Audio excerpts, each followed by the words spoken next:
पूरे 8 महीने तक समुद्र में दोनों लड़कियां अकेली रही हैं। मतलब एक छोटी सी नाव पर 8 महीने तक, बहुत बड़ी बात है। देखिए, मैं बात कर रहा हूँ लेफ्टिनेंट कमांडर रूपा और दिलना।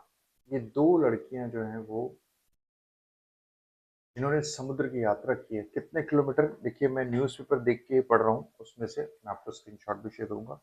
उन्होंने करीबन 50,000 किलोमीटर की यात्रा तय की और इसमें करीबन 4 महाद्वीप, 3 महासागर और 3 ग्रेट कैप्स को पार किया, मानना पड़ेगा।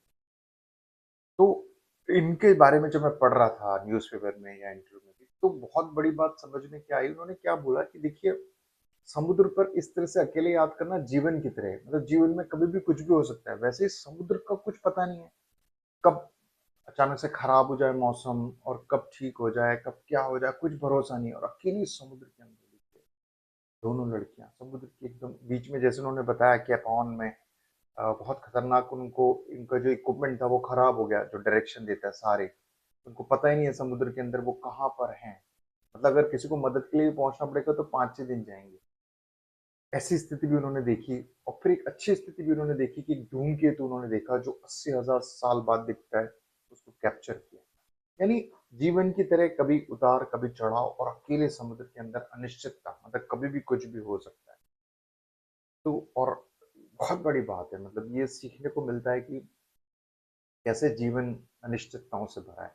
और दूसरी बात ये कि ऐसा नहीं कि उन्होंने ये ट्रेनिंग ये ऐसे ही चली गई, वो 3 साल तक उनको ट्रेनिंग दी गई। 3 साल तक उनको सिखाया गया कि किस तरह से सरवाइव करना है, कैसे क्या करना है।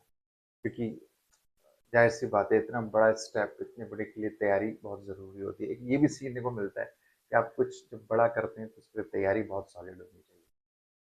बहुत ज़बरदस्त है, बहुत सैल्यूट करने वाली बात है उन दोनों, रूपा और दिलना को। तो मैंने कहा आपके साथ शेयर करूं, आपको कैसा लगता है। और दोनों फीमेल, मानना पड़ेगा, देखिए कितना एक, मतलब महिला सशक्तिकरण का भी एग्जाम्पल है एक। कितनी जबरदस्त बात है। तो मैंने कहा जरूर आपके साथ शेयर करूं, आपका क्या सोचना है जरूर बताइए।